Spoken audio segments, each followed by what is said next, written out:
बात सुलगी तो बहुत धीरे से थी, लेकिन देखते ही देखते पूरे कस्बे में धुआं भर गया। जी हाँ, आज मैं लेके आई हूँ धुआं, जो कि लिखा है गुलजार साहब ने, और ये एक छोटी सी कहानी है। आइए सुनते हैं धुआं। चौधरी की मौत सुबह 4 बजे हुई थी। 7 बजे तक चौधराइन ने रो धोकर होश संभाले और सबसे पहले मुल्ला खैरुद्दीन को बुलाया और नौकर को सख्त ताकीद दी कि किसी से कोई जिक्र ना करे। नौकर जब मुल्ला को आंगन में छोड़कर चला गया तो चौधराइन ने मुल्ला को ऊपर ख्वाबगाह में ले गई, जहां चौधरी की लाश बिस्तर से उतार के जमीन पर बिछा दी गई थी। 2 सफ़ेद चद्दरों के बीच लेटा एक जर्दी माइल सफ़ेद चेहरा, सफ़ेद भवें, दाढ़ी और लंबे सफ़ेद बाल। चौधरी का चेहरा बड़ा नूरानी लग रहा था। मुल्ला ने देखते ही इन्न लिल्लाहि व इन्ना इलैहि राजिऊन पढ़ा। कुछ रस्मी से जुमले थे। अभी ठीक से बैठा भी न था कि चौधराइन अलमारी से वसीयतनामा निकाल लाई, मुल्ला को दिखाया और पढ़ाया भी। चौधरी की आखिरी ख्वाहिश थी कि उन्हें दफन करने के बजाय चिता पर रख के जला दिया जाए और उनकी राख को गांव की नदी में बहा दिया जाए, जो उनकी ज़मीन सींचती है। मुल्ला पढ़ के चुप रहा। चौधरी ने दीन मजहब के लिए बड़े काम किए थे। गांव में हिंदू मुसलमान को एक सा दान देते थे। गांव में कच्ची मस्जिद पक्की करवा दी थी और तो और हिंदुओं के शमशान की इमारत भी पक्की करवाई थी। अब कई वर्षों से बीमार पड़े थे, लेकिन इस बीमारी के दौरान भी हर रमज़ान में गरीब गुरबा की अफगारी यानी कि अफ्तारी का इंतज़ाम मस्जिद में उन्हीं की तरफ से हुआ करता था। इलाके के मुसलमान बड़े भक्त थे, उनके बड़ा अकीदा था उन पर। और अब वसीयत पढ़ के बड़ी हैरत हुई मुल्ला को, कहीं कोई झमेला ना खड़ा हो जाए। आजकल वैसे भी मुल्क की फ़िज़ा खराब हो रही थी। हिंदू कुछ ज़्यादा ही हिंदू हो गए थे, मुसलमान कुछ ज़्यादा ही मुसलमान। चौधराइन ने कहा, मैं कोई पाठ पूजा नहीं करवाना चाहती, बस इतना चाहती हूँ कि शमशान में उन्हें जलाने का इंतज़ाम करा दीजिए। मैं रामचंद्र पंडित को भी बता सकती थी, लेकिन इसलिए नहीं बुलाया कि बात कहीं बिगड़ न जाए। बात बताने से ही बिगड़ गई जब मुल्ला खैरुद्दीन ने मसलहते पंडित रामचंद्र को बुलाकर समझाया कि तुम चौधरी को अपने शमशान में जलाने की इजाज़त न देना, वरना हो सकता है इलाके के मुसलमान बवाल खड़ा कर दे। आखिर चौधरी साहब कोई आम इंसान नहीं थे। बहुत से लोग बहुत सी तरह से उनसे जुड़े हुए थे। पंडित रामचंद्र ने भी यकीन दिलाया कि वह किसी तरह की शर अंग्रेज़ी अपने इलाके में नहीं चाहते। इससे पहले बात फैले, वह भी अपनी तरफ से मखसूस लोगों को समझा देंगे। बात जो सुलग गई थी, धीरे धीरे आग पकड़ने लगी। सवाल चौधरी और चौधराइन का नहीं है, सवाल अकीदों का है, सवाल सारी कौम का है, कम्युनिटी का है और मज़हब का है। चौधराइन की हिम्मत कैसे हुई कि वह अपने शौहर को दफन करने के बजाय जलाने को तैयार हो गई? वह क्या इस्लाम के आईन नहीं जानती? कुछ लोगों ने चौधराइन से मिलने की जिद की। चौधराइन ने बड़े धीरज से कहा, भाइयों, ऐसी उनकी आखिरी ख्वाहिश थी, मिट्टी ही तो है, अब जला दो या दफन कर दो। जलाने से उनकी रूह को तकसीन मिले तो आपको क्या एतराज़ हो सकता है? एक साहब कुछ ज़्यादा ही तैश में आ गए और बोले, उन्हें जलाकर क्या आपको तकसीन होगी? जी हाँ, चौधराइन का जवाब बहुत मुख्तसर था। उनकी आखिरी ख्वाहिश पूरी करने से ही मुझे तकसीन होगी। दिन चढ़ते चढ़ते चौधराइन की बेचैनी बढ़ने लगी। जिस बात को वह सुलह सफाई से निपटाना चाहती थी, वह तूल पकड़ने लगी। चौधरी साहब की इस ख्वाहिश के पीछे कोई पेचीदा प्लाट, कहानी या राज की बात नहीं थी। ना ही कोई ऐसा फ़लसफ़ा था जो किसी दीन, मज़हब या अकीदे से जुड़ता हो।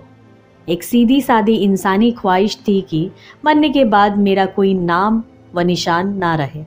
जब हूँ तो हूँ, जब नहीं हूँ तो कहीं नहीं हूँ। बरसों पहले यह बात बीवी से हुई थी, पर जीते जी कहाँ कोई ऐसे तफसील में झांक कर देखता है, और यह बात वह अपने वसीयतनामे में लिख गए थे। अब मरने के बाद उस ख्वाहिश को पूरा करना चौधराइन की मोहब्बत और भरोसे का सबूत था। यह क्या कि आदमी आँख से ओझल हुआ और आप तमाम ओहदे पैमान भूल गए? चौधराइन ने एक बार बीरू को भेजकर रामचंद्र पंडित को बुलाने की कोशिश भी की, लेकिन पंडित मिले ही नहीं। उसके चौकीदार ने कहा, देखो भाई, हम जलाने से पहले मंत्र पढ़ के चौधरी को तिलक जरूर लगाएंगे। अरे भाई, जो मर चुका है उसका धर्म अब कैसे बदलोगे? तुम ज्यादा बहस ना करो। यह हो नहीं सकता कि गीता के श्लोक पढ़े बगैर हम किसी को मुखा अग्नि कर दे। ऐसा ना करे तो आत्मा को मुक्ति नहीं मिलती। मुक्ति नहीं मिलती तो वो बेचैन आत्मा हम सबको सताएगी, तुम्हें भी और मुझे भी।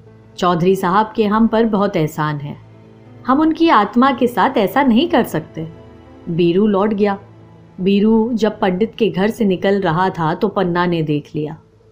पन्ना ने जाकर मस्जिद में खबर कर दी। आँख जो घुट घुट कर ठंडी होने लगी थी फिर से भड़क उठी। 4-5 मुअत्तर मुसलमानों ने तो अपना कतई फैसला भी सुना दिया। उन पर चौधरी के बहुत एहसान थे, वह उनकी रूह को भटकने नहीं देंगे। मस्जिद के पिछवाड़े वाले कब्रिस्तान में कब्र खोदने का हुक्म भी दे दिया। शाम होते होते कुछ लोग फिर हवेली पर आ धमके। उन्होंने फैसला लिया कि चौधराइन को दड़ा धमकाकर चौधरी का वसीयतनामा उससे हासिल कर लिया जाए और जला दिया जाए। फिर जब वसीयतनामा ही नहीं रहेगा तो बुढ़िया क्या कर लेगी? चौधराइन ने शायद यह बात सूंघ ली थी।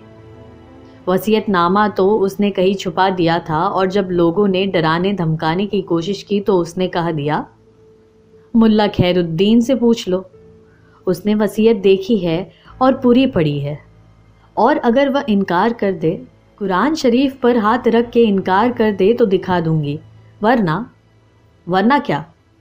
वरना कचहरी में देख लेना। बात कचहरी तक जा सकती थी। यह भी वाज़ेह हो गया। हो सकता है चौधराइन शहर से अपने वकील को और पुलिस को बुला ले। पुलिस को बुलाकर उनकी हाजिरी में अपने इरादे पर अमल कर ले, और क्या पता वह अब तक उन्हें बुला भी चुकी हो। वरना शौहर की लाश बर्फ की सीलों पर रख कर कैसे कोई इतनी खुद अतमादी से बात कर सकता है। रात के वक्त खबरें अफवाहों की रफ्तार से उड़ती। किसी ने कहा, एक घोड़ा सवार अभी अभी शहर की तरफ जाते हुए देखा है मैंने। घुड़सवार के सर और मुंह ढके हुए थे और वह चौधरी की हवेली की तरफ से ही आ रहा था। एक ने तो उसे चौधरी के अस्तबल से निकलते हुए भी देखा। खादू का कहना था कि उसने हवेली के पिछले आते में सिर्फ लकड़ियां काटने की आवाज़ ही नहीं सुनी, बल्कि पेड़ गिरते हुए भी देखा है। चौधराइन यकीनन पिछले आते में चिता लगवाने का इंतज़ाम कर रही है। कल्लू का खून खौल उठा। बुज़दिलो, आज रात एक मुसलमान को चिता पर जलाया जाएगा और तुम सब यहाँ बैठे बैठे आग की लपटें सेकोगे। कल्लू अपने अड्डे से बाहर निकला। खून खराबा उसका पेशा है तो क्या हुआ? ईमान भी तो कोई चीज़ है। ईमान से अजीज तो माँ भी नहीं होती यारो। 4-5 साथियों को लेकर कल्लू पिछली दीवार से हवेली पर चढ़ गया। बुढ़िया अकेली बैठी थी लाश के पास। चौंकने से पहले ही कल्लू की कुल्हाड़ी सर से गुजर गई। चौधरी की लाश को उठाया और मस्जिद के पिछवाड़े ले गए, जहां उसकी कब्र तैयार थी। जाते जाते रमज़े ने पूछा, सुबह चौधराइन की लाश मिलेगी तो क्या होगा? बुढ़िया मर गई क्या? सर तो फट गया था, सुबह तक क्या बचेगा? कल्लू रुका और देखा चौधराइन की ख्वाबगाह की तरफ। पन्ना कल्लू के जिगरे की बात समझ गया। तू चल उस्ताद, तेरा जिगरा क्या सोच रहा है मैं जानता हूँ, सब इंतज़ाम हो जाएगा। कल्लू निकल गया कब्रिस्तान की तरफ। रात जब चौधरी की ख्वाबगाह से आसमान छूती लपटें निकल रही थी तो सारा कस्बा धुएं से भरा हुआ था। जिंदा जला दिए गए थे और मुर्दे दफन हो चुके थे।